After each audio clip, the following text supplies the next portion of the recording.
والإسلام ديني ومحمدا رسول الله ويقيني أدنو إليه ساجدا بجبيني اقبل صلاتي وللصواب. خدمت میں سپارہ نمبر 22 کا خلاصہ ومن یقنت کا پیش کیا جائے گا، اور سپارہ نمبر 21 کے آخری رکوع کے اندر اللہ رب العزت نے ازواج مطہرات، ازواج النبی، نبی اکرم صلی اللہ علیہ وسلم کی ازواج کو رضی اللہ عنہن کو اختیار دیا تھا کہ اگر آپ چاہیں تو اللہ کے نبی آپ کو دنیا کا مال و اسباب دے کر باوقار طریقے سے رخصت کر دیں، اور اگر چاہیں تو اللہ کے نبی کے عقد نکاح میں رہیں۔ یہ امت کی محسن روحانی مائیں، انہوں نے اللہ کے اس دیے ہوئے اختیار میں سے رسول اکرم صلی اللہ علیہ وسلم کے عقد نکاح میں رہنا پسند کیا۔ دنیا کے حوالے سے دنیا کی تکلیفوں کو، غربت کو، مسائل کو برداشت کیا، لیکن آپ کے عقد سے نکلنا گوارا نہ کیا، تو اللہ پاک نے ان کے لیے دوہرے اجر کا اعلان فرمایا ہے کہ ان کے لیے دوہرا اجر ہے، کہ جو اللہ رسول کی فرما برداری میں رہیں گی ان کے لیے دوہرا اجر ہے، اور بہترین رزق اللہ نے تیار کر رکھا ہے۔ اور پھر حکم دیا جا رہا ہے کہ اے نبی کی بیویوں، تم دنیا کی عورتوں جیسی نہیں ہو، یعنی عام خواتین جیسی نہیں ہو، جب تم اللہ سے ڈرتی رہو گی، یعنی تقوی وہاں بھی شرط ہے۔ اور اگلا اصول دیا فلا تخضعن بالقول، اور کسی آدمی سے، کسی غیر محرم سے، کسی اجنبی کے ساتھ نرم لہجے میں بات مت کرو، فیطمع الذی فی قلبہ مرض، تو جس آدمی کے دل میں بیماری ہے، غلط میلان کی بیماری ہے، تو وہ مائل ہوگا۔ تم ان سے کیسے بات کرو؟ وَقُلْنَا قَوْلًا مَعْرُوفًا، جو ایک عام معاشرتی معقول طریقہ ہوتا ہے، باوقار طریقہ ہوتا ہے، اس طریقے سے بات کرو۔ اب یہ حکم کن کو دیا جا رہا ہے؟ کائنات کی پاکیزہ ترین خواتین کو۔ اور کن کے بارے میں دیا جا رہا ہے؟ کائنات کے پاکیزہ ترین معاشرے میں رہنے والے اجنبی غیر محرم مردوں کے لیے۔ ان میں چند منافقین بھی تھے، لیکن حکم عمومی طور پر دیا۔ وہ زمانہ اور آج کا زمانہ زمین آسمان سے بڑا فرق ہے۔ اگر یہ حکم ان معزز اور پاکیزہ ترین خواتین کے لیے ہے کہ تم نے کسی غیر محرم اجنبی سے تم نے میٹھے لہجے میں اور نرم لہجے میں بات نہیں کرنی، تو آج جو دنیا میں ہو رہا ہے پھر یہ کیا ہو رہا ہے؟ آج دنیا میں آپ دیکھیے کہ مغرب کی تقلید میں مسلمان معاشروں کے اندر بھی وہی طرز کہ اگر مرد کمائی کے، کاروبار کے، ملازمت کے میدان میں ہے تو عورت کو بھی اس میدان میں ڈالا گیا۔ اگر مرد نے نرم لہجے میں بات کرنی ہے تو جو عورت ملازمت کے میدان میں ہے تو آپ دیکھیں کہ وہاں ہدایات میں شامل ہے کہ تم نے نرم لہجے میں بات کرنی ہے، مسکرا کر بات کرنی ہے۔ یہ سب چیزیں قرآن کہتا ہے کہ اس کی اجازت کسی مسلمان عورت کو تو کم از کم نہیں ہو سکتی۔ یہاں سے پتہ چلتا ہے کہ اسلام اور جو کفر ہے ان کے راستے جدا جدا ہیں۔ آج کفریہ مغربی تہذیب کو مسلمانوں پہ ٹھونسا جا رہا ہے، مسلط کیا جا رہا ہے۔ اسلام کی تہذیب یہ ہے، مسلمان عورت کا مقام یہ ہے کہ جب بھی وہ کسی غیر محرم سے بات کرے گی تو نرم لہجے میں بات نہیں کرے گی۔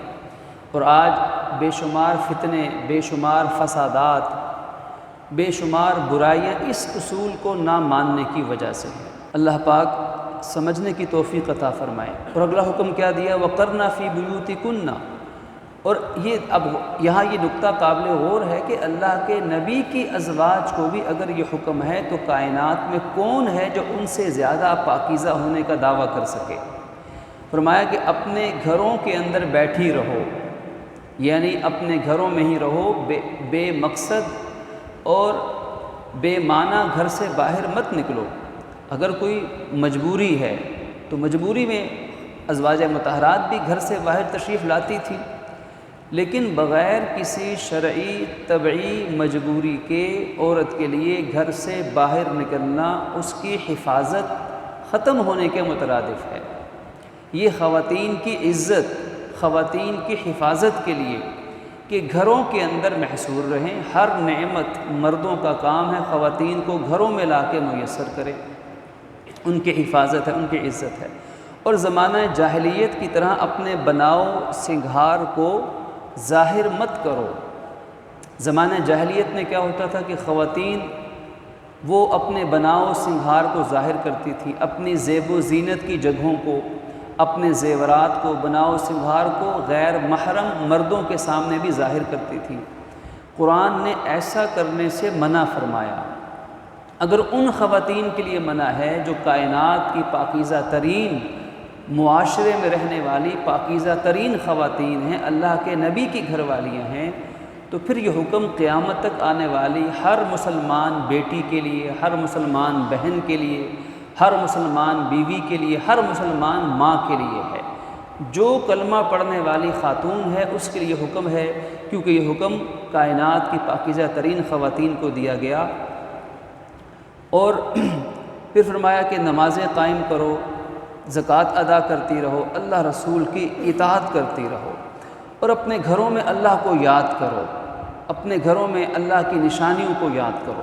تو یہ سب یہ خواتین کے لیے، مسلمان خواتین کے لیے تربیت کی آیات ہیں۔ اور اگلے رکوع میں فرمایا کہ مسلمان مرد، مسلمان عورتیں، ایمان والے مرد، ایمان والی عورتیں، فرما بردار مرد، فرما بردار عورتیں، سچ بولنے والے مرد، سچ بولنے والی عورتیں، صبر کرنے والے مرد، صبر کرنے والی عورتیں، اللہ سے ڈرنے والے، عاجزی کرنے والے مرد، عورتیں، خیرات کرنے والے مرد، خیرات کرنے والی عورتیں، روزے دار مرد، روزے دار عورتیں، اپنی پاک دامنی اور حیا کی حفاظت کرنے والے مرد اور پاک دامن عورتیں، اللہ کا بہت زیادہ ذکر کرنے والے مرد اور ذکر کرنے والی عورتیں۔ یہ ہے اسلامی معاشرہ، اسلامی تہذیب، اسلامی خاندان کا، اسلامی معاشرے کا ایک منظر کہ یہ ساری خوبیاں ان کے اندر پائی جائیں گی، صرف مردوں میں نہیں ہوں گی، عورتوں کے اندر بھی ہوں گی۔ اور اس سے پتہ چلتا ہے کہ اسلام نے جس طرح مرد کی تعلیم پر زور دیا ہے اتنا ہی زور عورت کی تعلیم پر بھی دیا ہے۔ اب ہمارے معاشرے میں مرد حضرات تو تعلیم کچھ نہ کچھ لے ہی لیتے ہیں، مسجد میں آ گئے، کسی درس میں بیٹھ گئے، لیکن خواتین کی تعلیم و تربیت کی فکر کون کرے گا؟ یہ مردوں پہ ذمہ داری عائد ہوتی ہے۔ یہ ساری صفات خواتین میں تعلیم و تربیت کے بغیر پیدا نہیں ہوں گی۔ جن میں یہ صفات پیدا ہوں گی اللہ پاک ان سب کے لیے اعلان فرماتے ہیں، صرف اعلان نہیں بلکہ وعدہ کرتے ہیں، اعد اللہ نے ان کے لیے تیار کیا ہے اپنی بخشش کو اور بہت بڑے اجر کو۔ اور ایمان والے مرد اور عورت کے لیے یہ بات جائز نہیں کہ اللہ رسول کوئی فیصلہ کریں اور اس کے باوجود وہ اس کا انکار اپنے اختیار سے کریں۔ اللہ اس کے رسول نے جو فیصلہ کر دیا اس فیصلے کو اب ماننا وہ مسلمان مرد کا بھی فرض ہے، مسلمان عورت کا بھی فرض ہے۔ پھر اس کے بعد اس رکوع کے اندر اس رسم بد کا خاتمہ کیا گیا کہ جس میں اپنے منہ بولے بیٹے کی طلاق یافتہ بیوی سے نکاح کرنا زمانہ جاہلیت میں لوگ حرام سمجھتے تھے۔ تو قرآن نے کہا کہ جس کو جو تمہارا منہ بولا بیٹا ہے، منہ بولا بیٹا حقیقی بیٹے جیسا نہیں ہو جاتا۔ حقیقی بیٹا جو سگا بیٹا ہے اگر وہ اپنی بیوی کو طلاق دے دے تو سسر کے لیے اس سے نکاح کرنا جائز نہیں، لیکن اگر منہ بولا بیٹا ہے، منہ بولا بیٹا بیوی کو طلاق دیتا ہے تو عدت کے بعد منہ بولے باپ سے نکاح کرنا جائز، کیونکہ نہ وہ حقیقی بیٹا ہے نہ وہ حقیقی والد ہے۔ اب مشرکین مکہ نے جب نبی مکرم صلی اللہ علیہ وسلم نے اللہ کے حکم سے حضرت زید نے جب حضرت زینب کو طلاق دے دی، عدت گزر گئی، تو اللہ کے حکم سے حضور نے حضرت زینب سے نکاح کیا۔ اب مشرکین لگے اعتراضات کرنے، معاذ اللہ رقیق حملے کرنے، تو اللہ پاک نے وضاحت فرما دی کہ یہ حقیقی بیٹے تو نہیں ہیں، لہٰذا حقیقی بیٹے جیسا برتاؤ اور قانون بھی یہاں پہ لاگو نہیں ہوگا۔ پھر اس کے بعد رکوع نمبر 6 کے اندر پروردگار عالم نے بیان فرمایا کہ مومنین، ان کا مفاد اور ان کے حوالے سے اللہ پاک ایمان والوں کے مفاد کو، ایمان والوں کے فائدے کو زیادہ ترجیح دیتا ہے، اور اسی لیے حکم دیا ہے کہ تم اللہ کو بہت کثرت سے یاد کرو۔ ختم نبوت کی آیت بھی اسی صورت کا حصہ ہے، جس میں اللہ کے نبی صلی اللہ علیہ وسلم کو آخری نبی و رسول قرار دیا گیا ہے۔ اللہ کے نبی صلی اللہ علیہ وسلم دنیا میں تشریف لائے، قرآن پاک نے بشارت دی کہ آپ دنیا میں تشریف لائے ہیں رسول بن کر، خوشخبری دینے والے ہیں، ڈرانے والے ہیں، اللہ کی طرف بلانے والے ہیں، چراغ روشن ہیں، ایمان والوں کو بڑی بشارت دینے والے ہیں۔ اور حکم دیا ہے کہ تم کافروں اور منافقوں کی اتباع مت کرو، کافروں اور منافقوں کے کہنے پر مت چلو۔ کیوں مت چلو؟ کیونکہ کافر اور منافق ان کا کام ہے اسلام اور مسلمانوں کی مخالفت۔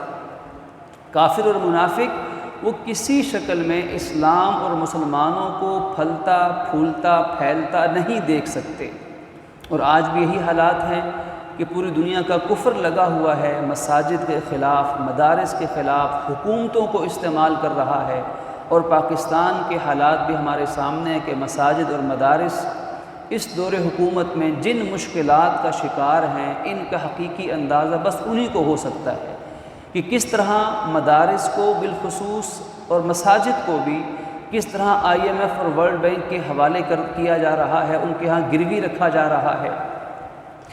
تو قرآن نے منع کیا کہ تم ان کفار کی اور ان منافقین کی پیروی مت کرو، یہ تمہارے دین کو مٹانے کے در پر ہیں۔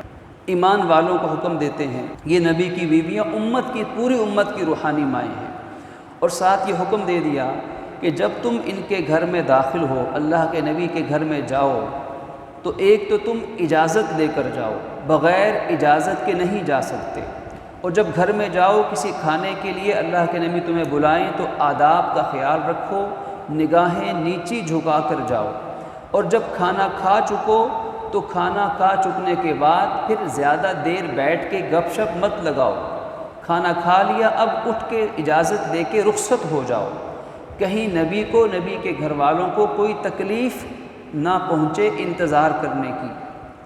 اور جب تم ان سے کوئی چیز مانگو تو فَاسْأَلُوهُنَّ مِنْ وَرَاءِ حِجَابٍ، تو پردے کے پیچھے سے اس چیز کو مانگو۔ اب یہاں پھر وہی قابل غور نکتہ ہے کہ دنیا کے پاکیزہ ترین مردوں کو حکم ہے جو روحانی بیٹوں کی جگہ ہیں کہ اپنی پاکیزہ ترین روحانی ماؤں سے اگر کوئی چیز مانگنی ہے تو پردے کے پیچھے سے مانگنی، یعنی بیچ میں پردہ حائل ہوگا، کوئی بات کرنی ہے تو پردے میں رہ کے بات کی جائے۔ اگر ان کے لیے بھی یہ حکم ہے تو قیامت تک آنے والے کون سے مسلمان مرد و خواتین ایسے ہیں جو یہ کہیں کہ یہ حکم ہمارے لیے نہیں ہے؟ آج اس پردے کو دقیانوسیت سمجھنے والے، اس پردے کو پتھر کے زمانے کی تہذیب سمجھنے والے، اس کو عرب کا کلچر قرار دینے والے نام نہاد دانشور اور اینکر اگر اس قرآن کی آیت کو کاش کے پڑھ لیں، ان کے سارے اعتراضات اور شبہات ختم ہو سکتے ہیں۔ قرآن نے اتنے واضح انداز میں فرمایا کہ یہ اگر صحابہ بھی اپنی روحانی ماؤں سے کوئی چیز مانگیں گے تو پردے کے پیچھے سے مانگیں گے، تو کو ایجوکیشن اس کا جواز پھر کیسے اسلامی ریاست میں ہو سکتا ہے؟ یہ سب چیزیں چاہے وہ تہذیب اور شادی بیاہ کے فنکشن سے لے کر سپورٹس کے نام پر، ایجوکیشن کے نام پر، کسی بھی نام پر ہوں، یہ سب غیر اسلامی اور غیر شرعی چیزیں ہیں جن کا تعلق نہ ہماری اسلامی تہذیب سے ہے نہ مشرقی تہذیب سے ہے۔ اور فرمایا کہ تم کسی چیز کو ظاہر کرو یا چھپاؤ، اللہ تو ہر چیز کو جانتا ہے۔ اور اللہ پاک نے ان آیات کے اندر پھر ایمان کے حوالے سے، نکاح کے حوالے سے، خاندان کے حوالے سے، معاشرت کے حوالے سے احکامات عطا فرمائے۔ اور اسی میں وہ حکم بھی ہے، وہ مشہور آیت کریمہ قرآن پاک کی، جس نے فرمایا کہ اللہ اور فرشتے نبی پر درود بھیجتے ہیں، اے ایمان والو تم بھی درود بھیجو اور سلام بھیجو۔ تو درود پاک کی فضیلت قرآن پاک میں اس صورت کے اندر واضح طور پر بیان کی گئی، اور ساتھ یہ بھی بیان فرمایا کہ جو اللہ اور اس کے رسول کو ایذا دے گا، اب غور فرمائیے، اللہ کو تو کوئی تکلیف نہیں دے سکتا، اللہ کو کون تکلیف دے سکتا ہے؟ نبی کو تکلیف دی جا سکتی ہے، زبان سے یا عمل سے، جسمانی طور پر یا ذہنی طور پر۔ تو گویا کہ نبی کو تکلیف دینا حقیقت میں اللہ تعالیٰ کو تکلیف دینے کی طرح ہے۔ فرمایا جو تکلیف ایذا دیتا ہے اللہ کو اور اس کے رسول کو، لعنہم اللہ فی الدنیا والآخرہ، اللہ نے ان پر لعنت کی ہے دنیا میں بھی اور آخرت میں بھی، وأعد لہم عذابا مہینا، اور اللہ نے ان کے لیے بڑی ذلت والا عذاب تیار کر رکھا ہے۔ تو اس سے پتہ چلا کہ توہین رسالت، نبی کی توہین کرنا، یہ کس قدر بڑا جرم ہے اللہ کی نگاہ میں۔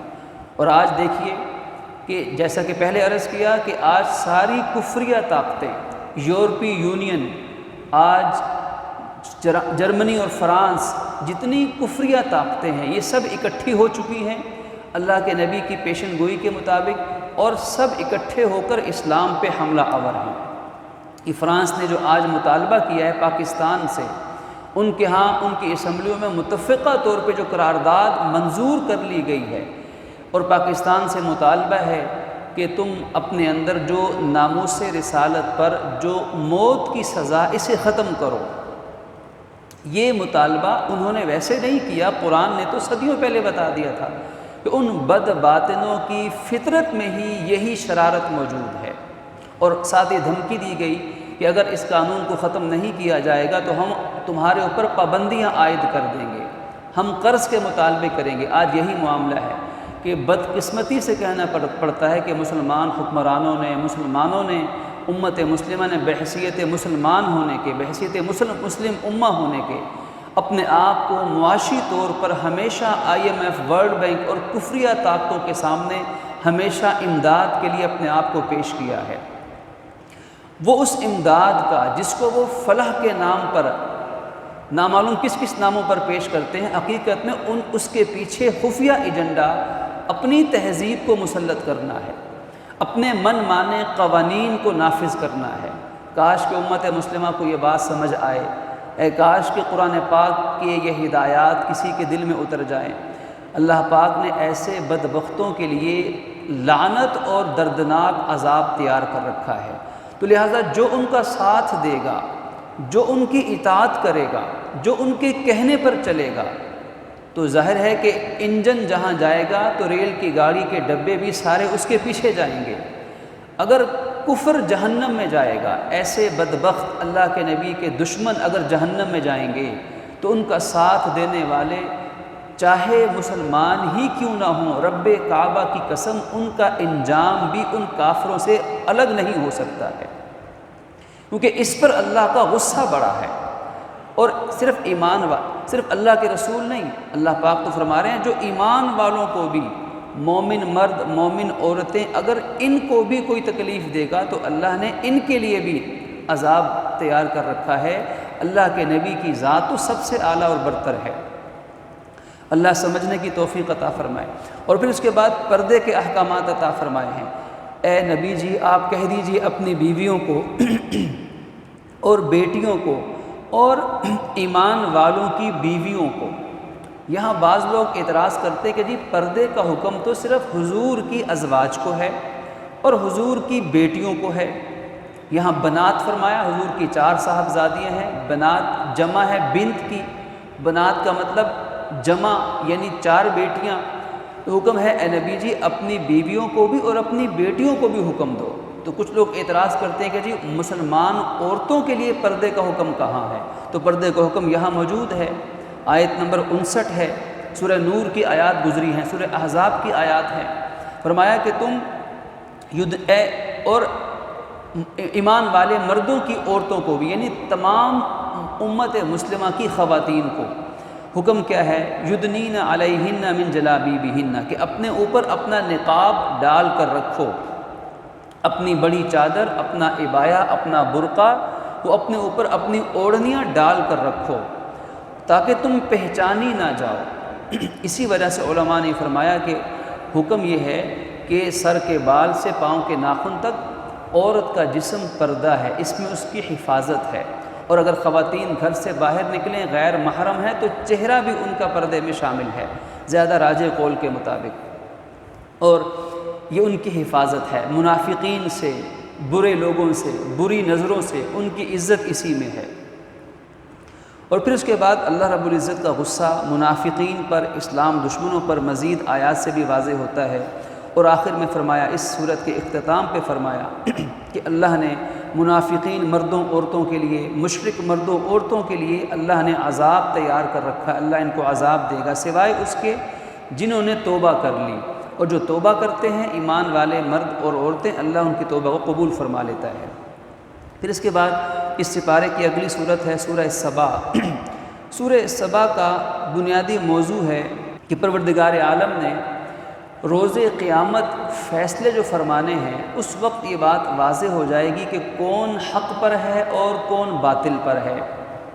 اس میں قوم سبا کا ذکر ہے، بہت طاقتور اپنے زمانے کی ترقی یافتہ قوم تھی، اس وقت سے لے کر مشرکین مکہ تک اور آج کے دور تک بھی اسلام اور کفر کا مقابلہ ہے۔ اسلامی محمدی تہذیب ایک طرف ہے، کفریہ مغربی تہذیب دوسری طرف، ان کا آپس میں مقابلہ دنیا میں سرد جنگ ہے، تہذیبوں کی جنگ ہے، کون حق پر ہے کون باطل پر ہے۔ یہ سورہ مبارکہ اس چیز کے فیصلے کو بیان کرتی ہے کہ روز قیامت اللہ پاک یہ فیصلہ فرمائے گا، اور آغاز اللہ تعالیٰ کی حمد و ثنا سے ہے جو آسمان و زمین کا پالنے والا اور بنانے والا ہے، اور ہر چیز اس رب کے حکم سے، جو زمین سے اوپر جائے وہ بھی رب جانتا ہے، جو زمین سے باہر نکلے وہ بھی رب جانتا ہے، جو آسمان سے نیچے آئے وہ بھی رب جانتا ہے۔ تو وہ رب اپنے اس کامل علم کے مطابق وہ پروردگار عالم روز قیامت فیصلہ فرمائے گا۔ اور پھر اس کے بعد اگلے رکوع میں فرمایا کہ اگر یہ لوگ شکر گزار بنیں گے تو اللہ کی رحمتیں نازل ہوں گی، جیسا کہ اللہ نے حضرت سلیمان علیہ السلام کو بادشاہت سے نوازا۔ حضرت سلیمان علیہ السلام اللہ کے فرما بردار بندے، اللہ کے شکر گزار بندے، اللہ نے ان کو بادشاہت عطا فرمائی، ہواؤں پر بھی، چرند پرند پر بھی، کیڑے مکوڑوں پر بھی، پانی کے اوپر بھی، پانیوں کے اندر بھی ان کی بادشاہت ہے۔ تو قرآن کہتا ہے کہ حضرت سلیمان علیہ السلام نے قوم سبا کو اسلام کی دعوت دی اور اسلام کی طرف بلایا، جنہوں نے مانا وہ کامیاب ہوئے، نہ ماننے والے ناکام ہوئے۔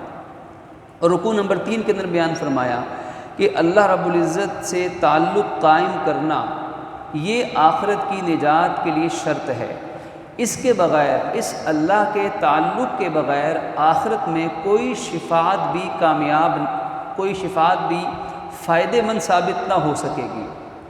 اور شفاعت اگر کوئی کسی کے حق میں کرے گا، چاہے انبیاء کریں، چاہے صحابہ اہل بیت کریں، چاہے حافظ کرے، چاہے عالم کرے، چاہے شہید کرے، جو بھی کسی کے حق میں شفاعت کرے گا تو وہ شفاعت اللہ کی اجازت سے ہی ہوگی۔ اللہ کی اجازت کے بغیر کوئی کسی کی شفاعت سفارش نہیں کر سکتا۔ اور اللہ کی اجازت کن کے بارے میں ہوگی؟ کہ جو لوگ اللہ کا حکم مان کر دنیا میں اپنے رب سے اپنے تعلق کو مضبوط بنا کے رکھیں گے اور تکبر سے اپنے آپ کو بچائیں گے۔ جو تکبر کرنے والے ہیں ان کا انجام بیان کیا گیا، ان کا انجام آخرت کی آگ ہے، اور ان تکبر کرنے والوں کے پیچھے بھی جو لوگ چلیں گے تو آخرت میں ان کو بھی عذاب ہوگا۔ لوگ کہیں گے کہ یا اللہ، یہ جو ہمارے بڑے ہیں جن کے پیچھے چل کے جہنم میں آئے، ان کو دگنا عذاب دو۔ تو اللہ پاک کی طرف سے اعلان ہوگا کہ آج تم سب کے لیے ہی دگنا عذاب ہے، اور گمراہ ہونے والے اور گمراہ کرنے والے دونوں اپنے اعمال پر پچھتائیں گے۔ اور پھر اگلے رکوع کے اندر حکم دیا کہ اللہ جس کو چاہتا ہے وسیع رزق عطا فرماتا ہے، اور جو کچھ تم خرچ کرو گے اللہ کی رضا کے لیے، اللہ تمہیں اس کا بہترین بدلہ عطا فرمائے گا۔ آخری رکوع کے اندر بتایا کہ پروردگار عالم کہ رحمت کے بغیر کوئی اپنی ذاتی کوشش سے نجات نہیں پا سکتا۔ نجات پانے کے لیے اللہ کی رحمت چاہیے، اللہ کی رحمت کے لیے اللہ اور نبی کے حکموں پہ چلنا ضروری ہے۔ پھر اس کے بعد سورہ فاطر ہے، یہ مکی صورت ہے۔ سورہ فاطر کا بنیادی موضوع ہے کہ پروردگار عالم نے اپنے انبیاء رسول کے ذریعے سے ہدایت ربانی کو مکمل طور پہ بیان کر دیا اور اتمام حجت فرما دی۔ اتمام حجت کے معنی ہے کہ روز قیامت جب انسان اللہ کی بارگاہ میں پیش ہوں گے تو لوگ کہیں گے کہ یا اللہ ہمیں تو تیرا دین پہنچا ہی نہیں تھا، ہم تک تو پیغام ہی نہیں پہنچا۔ تو فرمایا کہ ہم نے اپنے نبیوں کے ذریعے سے اپنا پیغام پہنچا دیا، لہٰذا اے لوگو اللہ کا وعدہ سچا ہے اور دنیا کی زندگی تمہیں دھوکے میں مت ڈالے اور شیطان کو اپنا دشمن سمجھو، وہ تمہارا ازلی اور ابدی دشمن ہے۔ اور جو کفر کرنے والے ہیں ان کے لیے اللہ نے عذاب شدید بنایا ہے، تیار کر رکھا، اور ایمان اور نیک عمل والوں کے لیے اللہ نے مغفرت بنائی رکھی ہے اور اجر کبیر کا وعدہ فرمایا ہے۔ اور پھر انسان کو دنیا کے دھوکے سے نکالا گیا کہ یہ دنیا کی زیب و زینت، دنیا کی چیزیں یہ دھوکہ ہیں، اس دھوکے کی وجہ سے آخرت کی زندگی کو ضائع مت ہونے دینا۔ اور جو شخص عزت چاہتا ہے تو یاد رکھے کہ ساری عزت اللہ کے لیے ہے، وَلِلَّهِ الْعِزَّةُ جَمِيعًا۔ ہر پاکیزہ کلمہ اور نیک عمل اللہ کی طرف اٹھایا جاتا ہے، اور وہی اللہ ہے جس نے انسان کو پیدا کیا۔ انسان کن کن مراحل سے ہو کے انسان بنا اور پیدا ہوا، اور پھر اللہ نے اپنی مزید نعمتوں کو بیان فرمایا کہ وہی اللہ ہے جو تمہیں میٹھے چشمے، میٹھے پانی عطا کرتا ہے، اور وہی ہے کہ جس نے تمہارے لیے تر و تازہ گوشت ہے، مچھلی کا گوشت ہے، دیگر چیزوں کو پانی سے نکالا ہے۔ وہی اللہ ہے جس نے تمہارے لیے زیورات پیدا کیے ہیں، طرح طرح کے زیورات، ہیرے جوہرات، ہر نعمت اسی کی ہے۔ تو جو نعمتیں سمندروں، دریاؤں اور پانیوں کے اندر ہیں وہ بھی اللہ نے دی ہیں، جو نعمتیں زمین کے اوپر خشکی پر ہیں وہ ساری بھی اللہ نے دی ہیں، جو نعمتیں فضا اور ہوا اور خلا میں ہیں وہ ساری بھی اللہ نے پیدا کیے ہیں، اور جو نعمتیں آسمان کے نیچے ہیں سورج چاند کی صورت میں وہ سب بھی اللہ نے پیدا فرمائی ہیں۔ اب تم اس اللہ کو چھوڑ کر اگر کسی ایسے کو پکارتے ہو وہ تمہاری پکار سن نہیں سکتا، اگر وہ سنے تو جواب دے نہیں سکتا، اور روز قیامت جتنے شرک کرنے والے ہوں گے یہ اپنے شرک کا انکار کریں گے۔ اور فرمایا اے لوگو تم سارے کے سارے اللہ کے سامنے فقیر ہو۔ فقیر کے معنی مانگنے والے، فقیر کے معنی محتاج، فقیر کے معنی سوالی۔ تو فرمایا تم سب اللہ کے سامنے فقیر ہو، اور اگر اللہ چاہے تم سب کو ختم کر کے نئی مخلوق پیدا کر دے، اور قیامت کے دن کوئی کسی دوسرے کا بوجھ نہیں اٹھائے گا، یعنی جو برائی کرے گا تو اس برائی کا انجام اسی کو ملے گا، دوسرے کو نہیں ملے گا۔ اور فرمایا کہ دیکھو جو نیک اور بد ہیں یہ دونوں برابر نہیں ہو سکتے۔ تو کیا بتاؤ کہ دیکھنے والا، آنکھوں والا اور نابینا یہ دونوں برابر نہیں ہیں، اندھیرا اور اجالا یہ دونوں برابر نہیں ہیں، سایہ اور دھوپ یہ دونوں برابر نہیں ہیں، زندہ اور مردہ یہ دونوں بھی برابر نہیں ہیں۔ جب یہ چار مثالیں دے کر فرمایا کہ جب یہ دونوں چیزیں برابر نہیں ہیں تو بتاؤ کہ اللہ کا فرما بردار اور اللہ کا نافرمان کیسے برابر ہو سکتے ہیں؟ جب یہ دونوں برابر نہیں تو پھر ان دونوں کا انجام ایک جیسا کیسے ہو سکتا ہے؟ لہٰذا انصاف اور عدل اور فضل یہ ہے کہ اللہ فرما برداروں کو دنیا اور آخرت میں کامیاب کرے اور نافرمانوں کو ناکام کرے۔ پھر اس کے بعد فرمایا کہ وہی اللہ ہے جس نے آسمان سے پانی اتارا، اور اس پانی کے ذریعے سے اللہ نے بے پناہ رنگ کے بے پناہ چیزیں اللہ پاک نے پیدا فرمائی۔ اور اللہ سے ڈرنے والے صحیح معنی میں تو علماء ہیں، اہل علم ہے، تو علماء کی شان اور ان کی عظمت کو بیان کیا گیا، جنت کے وعدوں کو بیان کیا گیا، مغفرت کو بیان کیا گیا، دنیا اور آخرت کی نعمتوں کو بیان کیا گیا۔ پھر اس کے بعد بیان فرمایا کہ اللہ نے تمہیں اپنی رحمت سے زمین پہ اپنا نائب اور خلیفہ بنا کر بھیجا ہے، لہٰذا تم خلافت کے اس منصب کا خیال رکھو اور اس کے شایع نشان زندگی گزارو، لہٰذا تمہیں تکبر کسی کو زیب نہیں دیتا۔ سورہ فاطر کا اختتام ہوتا ہے اور سورہ فاطر کے بعد سورہ یاسین کا آغاز ہوتا ہے۔ سورہ یاسین قرآن پاک کا دل ہے۔ سورہ یاسین قرآن پاک کی بڑی مشہور اور اہم صورت ہے۔ اس کے ابتدائی دو رکوع 22ویں پارے کے اندر ہیں۔ انشاءاللہ سورہ یاسین سے درس کا آغاز کل کے نشست میں پارہ نمبر 23 سے کیا جائے گا۔ اللہ رب العزت سے دعا فرمائیے کہ پروردگار عالم ہمیں اس کلام کو سمجھنے، اس سے تعلق مضبوط کرنے اور اس کے مطابق عمل کر کے دو جہاں میں کامیاب ہونے کی توفیق عطا فرمائے۔ وآخر دعوانا ان الحمد للہ رب العالمین۔